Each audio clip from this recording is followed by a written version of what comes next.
You wanted another one, and I'm here to provide. Another tier list, another weapon type. Today we'll be talking about auto rifles.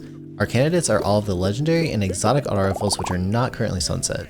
Because auto rifles aren't necessarily considered meta right now, I'll be ranking them based on their relative strength to each other. If you want to hear my opinion on the place of these auto rifles overall in the meta, I'll cover that towards the end of the video. Let's begin with the age-old bond and proceed in alphabetical order. The age-old bond is a void 360 RPM high impact frame auto rifle, and wait a second, look at that range stat. Auto rifles live in the close to medium ranges, and their range stat can significantly contribute to their effective range in the game. The high impact frame auto rifles often come with a very high base range stat and can remain effective at great distances. The age-old bond also comes with an excellent perk pool, including the ability to roll the elite perk combination of dynamic sway reduction and kill clip. While the high impact frame does have a mediocre time to kill of only 0.83 seconds, the slower rate of fire does make it a bit easier to control the recoil at range, especially considering that the age-old bond can get great consistency perks. Overall, the age-old bond is a decent auto rifle, but nothing really special, and that's why I'm going to rank it in the B tier. The Arc Logic is an Arc 600 RPM auto rifle formerly introduced in Shadowkeep and now brought to us with a new and not really improved perk set. More specifically, we don't have access to any range or lethality perks. While the left column does get some great consistency perks like Surplus, the right column doesn't offer many good choices. Basically, the only decent choice here is Wellspring, which doesn't even help the auto rifle directly. What also holds back the Arc Logic the most is that its only lethality perk is Frenzy. While Frenzy may be a decent perk for certain playstyles revolving around SMGs, this auto rifle has a really hard time getting it to proc consistently. Admittedly, the 600 RPM auto rifles are generally considered to be the best overall archetype, but the bad base stats of the Arc Logic together with the lack of impactful perks severely hurts this weapon. For this reason, I'm going to rank it in the B tier. Arctic Haze is a solar 720 RPM rapid fire auto rifle which came to us with the Beyond Light expansion. The rapid fire auto rifles don't really feel like auto rifles at all. They perform more like SMGs with a little bit better base range, though there's not really much in favor for the Arctic Haze. Sure, the weapon sights highlight enemies, which is cool, but that's about where the advantages of this particular auto rifle end. The perk pool is large, yet the majority of the perks are basically useless. Besides perhaps Elemental Capacitor and Eye of the Storm in the right column, there's no consistency perks. Arctic Haze has stats that are so bad that it's actually outranged by an SMG. A great roll of the Sharia's Wrath SMG from Trials simply has more range. Both weapons kill in roughly 0.8 seconds, but the Sharia can land more body shots and isn't punished as severely for missing headshots. Also, it has better accuracy in the air and while hip firing, along with a far superior perk set. The poor range and lack of strong perks here really hurts the Arctic Haze a lot, but it is a 720 RPM auto rifle after all, which is a pretty strong archetype right now. So I'm going to put it in the B tier. The BrayTech Werewolf is a kinetic precision frame 450 RPM auto rifle. You might have actually forgotten about this one. It drops from the yearly Halloween event and it's currently unobtainable, although it's not sunset. Though don't be too afraid of missing out, because you're really not missing that much. I think it's fair to say that the BrayTech Werewolf is a mediocre auto rifle at best. See, the 450 RPM auto rifles recently did get a tiny damage buff, but it's really nothing substantial. As the name of the archetype suggests, these auto rifles demand high precision from you. You can get a decent 0.8 second time to kill, but that requires you to land every single shot as a headshot. Every body shot or missed shot will extend that time pretty significantly. Admittedly, the BrayTech Werewolf does come with a very high base range set and a scope that highlights targets in a pretty decent perk pool, which includes a curated role that features Zen Moment and multi-kill clip.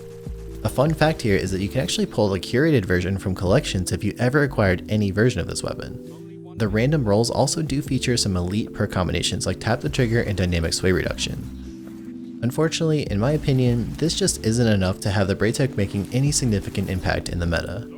While it is a pretty good option within its archetype, the 450 RPM auto rifles are just in a tough spot right now, and it's going to land in the B tier, which is probably even generous considering the archetype. Cerberus Plus 1 is a kinetic 360 RPM auto rifle with not 1, not 2, not 3, but 4 barrels. Let's start with a massive range stat. Oh, wait a second, where did all the range go? Jokes aside, Cerberus Plus 1 is an auto rifle with absolutely abysmal stats, which shoots more like a shotgun than a traditional auto rifle with bullets wildly shooting off in many different directions. The exotic perk actually tells us that it shoots erratic bullets from all gun barrels at the same time. Emphasis here on erratic. Unfortunately, at the start of its effective range, it experiences sort of a reverse damage drop-off, meaning that you're actually doing less damage per bullet the closer you are to the target, but the trade-off here is that since you're closer, you'll probably land more of the bullets per burst. The exotic catalyst also doesn't help much here either, since activating the alternate fire mode cuts down the effective range of Cerberus so much that you don't really want to use it for PvP. My most significant problem with the Cerberus is the fact that you can't effectively control its performance because of the random nature of the bullet spread. There's seemingly almost no connection between the weapon's performance and your skill level, and as such, your potential for skill growth is severely limited. Also, just like shotguns, the Cerberus can be very inconsistent. Sometimes you shred someone up close, and other times you feel like you can barely damage them. While the Cerberus has some highly specific use cases for particular builds, these don't really apply for general PvP play, so I'm not going to take them into account for the rating. For these reasons, I'll rank Cerberus down in the D tier. Chroma Rush is a new kinetic 720 RPM auto rifle which came to us in Season of the Splicer. Remember what I said about rapid autos? They lack range, and this one is no exception. However, I'll still rank Chroma Rush very highly, and here's why. First, it can roll with some absolutely amazing perks in both columns, including Kill Clip for a massive damage boost and the absolute melt factor after a kill.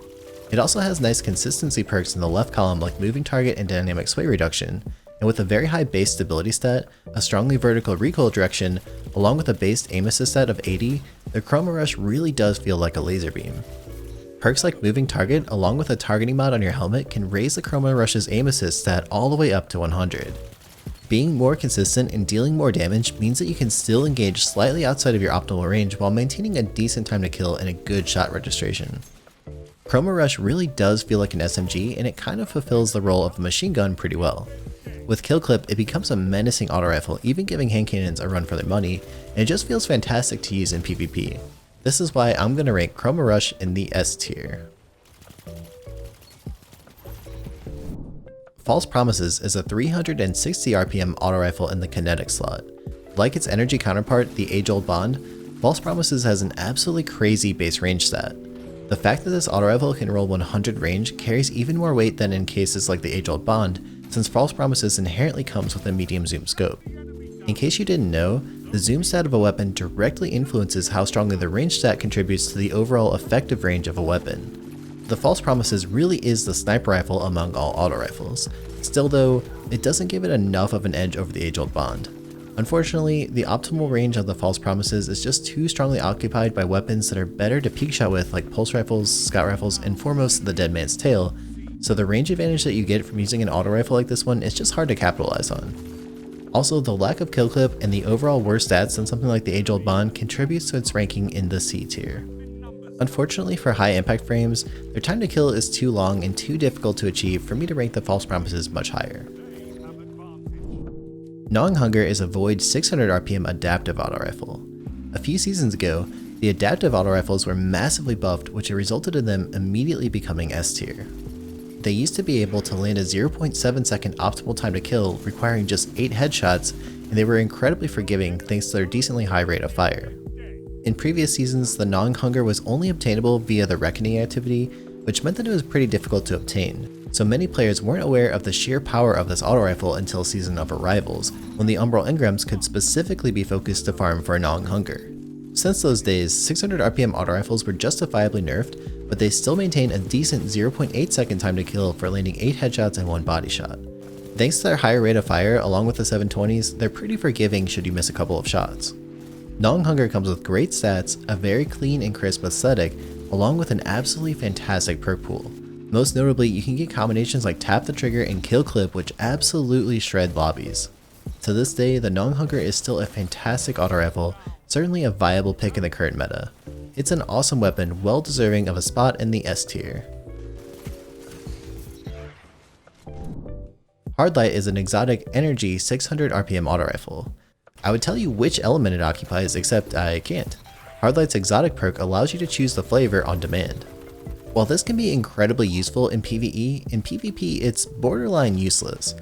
At most, you'll be able to activate your enemy's Risk Runner if you choose the Arc mode.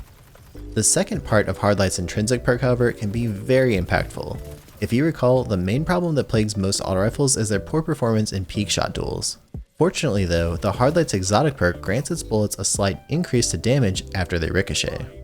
This means that you can keep tagging your opponents for quite a bit of damage even if they're behind cover. This, combined with the Hardlight's absolutely massive 100 stability and reduced damage falloff, makes it a menacing auto rifle in the Crucible. While it might lack the lethality of the Gnawing Hunger, it's a very consistent and very flexible auto rifle which can make your opponent's day much worse. Depending on how much you can take advantage of the ricochet rounds and the reduced damage falloff, Hardlight will either land in the A tier or S tier. For me, the lack of lethality is why I stick with the A tier for Hardlight. Monte Carlo is another exotic 600 RPM auto rifle, this time in the kinetic slot. In its base form, it's a decent auto rifle with a clean aesthetic and nice stats overall. It's slightly unfortunate that the Monte Carlo has a recoil direction set of 80, which tends to the right, but once you get used to it, it's quite manageable. Monte Carlo's exotic perk grants you melee energy for landing hits with the weapon, and kills with Monte Carlo have a chance to completely recharge your melee energy. Additionally, Monte Carlo also comes with an exotic version of Swashbuckler, which is a really nice touch and it pairs really well with melee focused playstyles. Overall, the Monte Carlo is a solid auto rifle and especially useful if you have a melee centric build. For that reason, I'm going to rank it in the A tier. The Reckless Oracle is a void 720 RPM auto rifle from the Garden of Salvation raid. Overall, it comes with decent stats, a healthy perk pool, and a clean aesthetic, which highlights enemy players.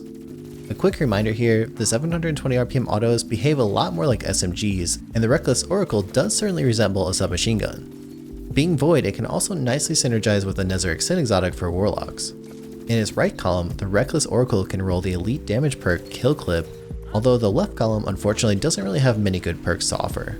The lack of a consistency perk does hurt it quite a bit. Overall, the Reckless Oracle is a decent 720 RPM auto, but there's simply just better options. In particular, again, the Share's Wrath SMG is a direct in-slot contender, and it offers much more utility in comparison to this auto rifle. Therefore, I'm going to be ranking Reckless Oracle in the B tier. The 7th Seraph Carbine is the AK-47 of Destiny 2, just look at it. It's a 450 RPM kinetic auto rifle brought to us in Season of the Worthy. It has average stats and decent perks along with a scope that highlights enemy players. Most notably, it can roll with a rangefinder to significantly increase its effective range. In the left column, the only consistency perk is Slide Shot, which can be nice, but not quite on the same level as something like Dynamic Sway Reduction or Tap the Trigger for improving an auto rifle's performance. Overall, the 7th Seraph Carbine is exactly what you think it is, a mediocre 450 RPM auto rifle. The lack of good consistency perks strongly hurts this auto, along with the subpar archetype, which is why I'm going to rank it in the C tier. Though I should make an honorable mention here for the 7th Seraph, because it's the only auto rifle that's able to produce Warmind cells for PvE. However, those cells don't work in PvP, so they're not going to affect the rankings. The Shadow Prize is an ARC 450 RPM precision auto rifle which comes as a Nightfall specific reward. I've already mentioned that these auto rifles recently got buffed to be able to kill in just 7 headshots for a decent time to kill of 0.8 seconds, but missing a shot really does hurt your kill time. Luckily, the Shadow Prize has a very nice side aesthetic and can roll with some great consistency perks which makes landing that optimal time to kill a bit easier. Additionally, the Shadow Prize has some excellent base stats which only gets better if you manage to snag the Adept version, along with the ability to slot those Adept mods. With precision auto rifles, the deciding factor for how I rank them is how easy it is to achieve that 100% accuracy and land all 7 headshots.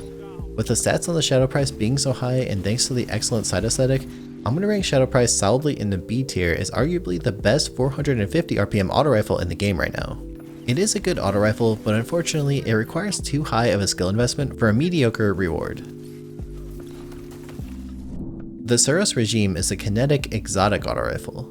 In hipfire form, it fires at 600 rounds per minute. Depending on which perk you choose in the third column, it either turns into a 360 RPM auto rifle when aiming down sights, or a 600 RPM auto which can significantly increase its RPM with sustained fire. Additionally, the exotic perk on the Suros gives you a chance to start instantly recovering your health after a kill, as well as increasing the damage output on the bottom half of the magazine. In this case, you should probably go for the 600 RPM option, since the 360 variant doesn't receive any bonus range like the other aggressive frame auto rifles do. The crazy thing about the Suros is that its damage doesn't get reduced as it ramps up the RPM, so it can absolutely shred your opponent. Just watch this clip where I'm able to transfer my aim from one target to the next and absolutely shred the second one with the faster rate of fire and the higher damage output. The lethality of a spinning up Suros Regime just simply can't be understated. Your opponents really can't do much besides ducking behind cover. This makes the Suros an incredibly oppressive option, which can dominate many meta weapons if used correctly with good aim and quick target acquisition. The Suros Regime gets bonus points for having a chance to return your health on kill, which becomes even more likely if you have the Catalyst. This can allow you to go on some long tears while frequently regenerating your health and being ready to re-engage. The Catalyst also gives you a perfectly vertical 100 recoil direction, which along with the nice sight aesthetics makes it really easy to use. All of this is why I rank Suros Regime very highly up in the S tier. It truly is a devastating auto rifle in the right hands. Sweet Business is the Gatling gun equivalent of Destiny 2. It's massive, it has rotating barrels and a crazy magazine size of 150 bullets.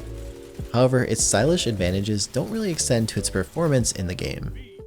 At base, the Sweet Business's kill time is just way too slow, though its RPM does increase with sustained fire. However, this is in no way comparable to the Suros Regime, since the duration it takes to ramp up to a decent kill time is just way too long when fighting smart opponents. Overall, there's just simply no real use case for the Sweet Business aside from just goofing around with it, and good players will make it impossible for you to exploit the higher RPM mode of Sweet Business because they'll simply just wait for you to run out of bullets before peeking. If you stop shooting early, then you have to ramp the RPM back up again for the gun to even be close to lethal. Against lower skilled players or overconfident opponents, you can absolutely melt people when they walk into your fully spun up stream of bullets, but the sound of the gun spinning away will alert anyone nearby to your presence. This is why I'll rank Sweet Business in its own tier, the F tier. F for fun, but not really for effective. The Forward Path is a kinetic 600 RPM auto rifle from the Iron Banner. When this gun first came out, I was so excited because I thought it might be a kinetic version of the Gnawing Hunger. But as I'll explain, there are a number of problems with this weapon which absolutely destroy the usefulness for me. Starting off with the recoil, since it kicks strongly to the right, you basically need to run a counterbalance mod to correct it, which means that you can't use an Icarus mod for inner accuracy. The scope options also can't correct our recoil direction, however they can change the zoom level of the forward path. Higher zoom options can significantly increase the effective range, which is nice, but that's pretty much where the compliments will end. There's just something about this auto rifle which makes it very unwieldy to me. It has decent stats, and there are many nice scope options, and it has some good perks like dynamic sway reduction and multi-kill clip. Still, this auto rifle just feels very bad to use, and to me the main reasons for that are the very unpredictable recoil pattern and the extremely disruptive muzzle flash. Seriously, it is so hard to see your opponents when the muzzle flash is firing with this gun. Simply put, it's hard to land shots with this auto rifle, and in my opinion, it just feels bad to use. This is why I'll rank it in the C tier despite being a 600 RPM auto rifle. If you can deal with the muzzle flash and if you like the scopes though, this auto can definitely be ranked a bit higher. The Number is an ARC 450 RPM auto rifle returning to us in Season of the Splicer. Formerly, the Number had a static roll with selectable scopes. Now, however, it comes fixed with a very sleek medium zoom scope. This is particularly good since Arrowhead Break as the barrel will allow us to reach 100 recoil direction for perfectly vertical recoil without sacrificing Icarus grip in the mod slot. The Number also comes with decent perks, albeit slightly below average stats. Surplus and multi-kill clip can nicely compensate for the Number's poor base stats. Unfortunately, what hurts the Number the most is the archetype and the high precision requirement for a decent time to kill.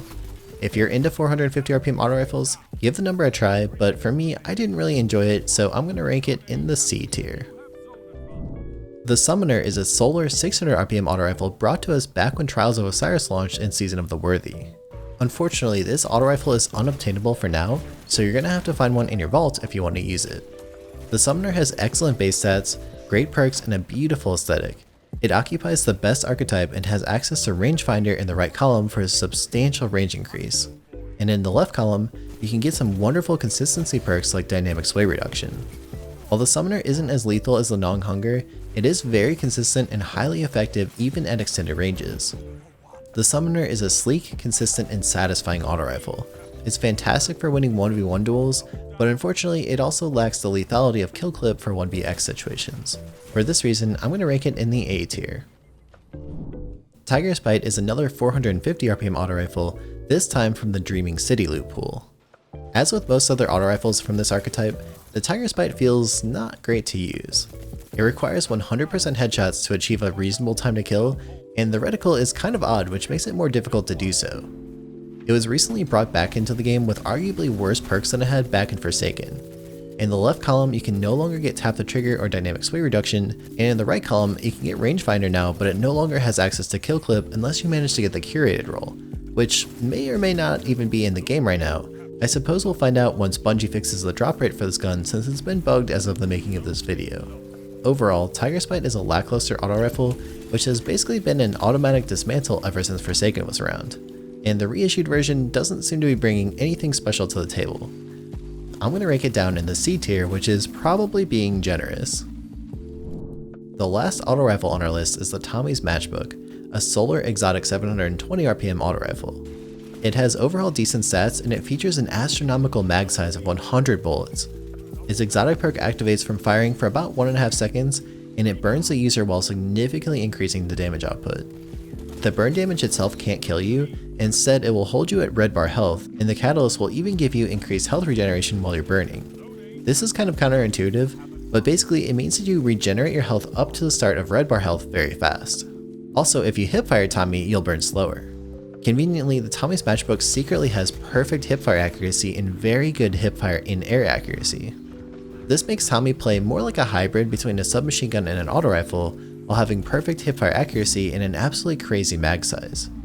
As we've seen with the Dead Man's Tale on mouse and keyboard and the Last Word on controller, hipfire weapons are very strong, because when you're hipfiring, the radar remains open and your strafe speed is very fast and unpredictable. Tommy's pairs beautifully with a sniper rifle, since the hipfire mode can help you shut down aggressive players trying to get close to you, yet the ADS mode will yield you a very strong primary weapon should you run out of sniper ammo. While burning, the Tommy's Matchbook can absolutely melt your opponents in a 0.77 second body shot time to kill. If you have accurate aim and you play to the strengths of a hipfire weapon, Tommy's Matchbook is an absolutely fantastic choice worth a try in your loadout. Being one of the few weapons to consistently shred the Dead Man's Tale in its effective range, I'm going to put Tommy's Matchbook in the S tier. While Tommy's Matchbook is the last auto rifle in our tier list, there is one more weapon which kind of fits the criteria to be included for the video. Yeah, I'm talking about the Vex Mythoclast. While technically it is a fusion rifle, it does take primary ammo, it fires at 360 RPM, and it occupies the damage model of a 360 RPM auto rifle. Its exotic perk gives you 3 charges for every auto rifle kill that you make. After 2 kills, or with 6 charges, you can activate the Vex's alternate fire mode, which basically turns it into a linear fusion rifle, albeit a very slow charging one. In this mode, you'll deal enough damage to kill your opponent with a single headshot. The body shot damage isn't enough to get a kill, even with a damage boost, so that one's out of the question. The Mythoclast Catalyst gives it a bonus to stability for every charge, which is nice, although it's kind of counterproductive. The main gimmick of the Mythoclast is that you can switch firing modes once you reach 6 charges. However, the Catalyst will give you the most stability if you pocket these charges instead and abstain from switching to the LFR mode. It seems like kind of an odd choice of a Catalyst to me. Also, all of your charges disappear if you switch weapons, which is yet another annoyance when yielding the Vex. These two things force a lot of unpleasant decisions on the player, making it harder to use the Vex effectively. Finally, the real downfall of this weapon is the abysmal range stat. It occupies the same range as SMGs, but without offering a sufficiently fast time to kill. I'll give the Mythoclast credit for its one-shot ability, which is always a threat, but really otherwise it's just not a good auto rifle, so I'm going to rank it in the C tier. However, if it got a range buff for its default mode and maybe a decrease in charge time for the LFR mode, I could see it quickly climbing up towards the top of the list. Before you go, let me share some thoughts on the general placement of auto rifles in the current meta. I believe throughout the video it's become quite obvious that the main problem of auto rifles is their inability to hold their ground in a peak shotting duel, which at the higher levels of Destiny PvP is a pretty huge flaw. This is an inherent problem for every auto rifle, and only a few select A and S tier options can hang in duels against the more meta weapon choices. You might think that the Hardlight's Ricochet or Tommy's Burn or Suros' Rate of Fire are gimmicks, but these gimmicks allow them to challenge weapons which would otherwise be significantly stronger in a peak shotting battle. 600 RPM auto rifles were very oppressive for 2 seasons back when they were buffed, but since their nerf they haven't really been represented all too much. Mostly the availability of stronger peak shotting options has kept the auto rifles out of fashion. Although with the nerf to the 120 RPM hand cannon archetype, I feel that our A and S tier autos do have a nice place in the meta, and some might even be able to challenge the more mainstream options. The 450 and 360 RPM auto rifles on the other hand, I feel are at a tremendous disadvantage because they just require a lot of work to get a kill compared to most other meta options. I'd love to see these get some sort of a buff in a future balance patch.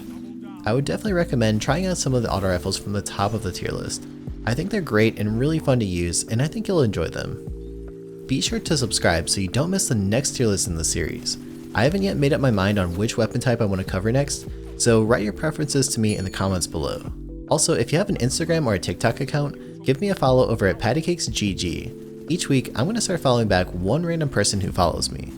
If you enjoyed this video, be sure to check out my recent pulse rifle tier list. It's the video on the top right of your screen and also linked in the description.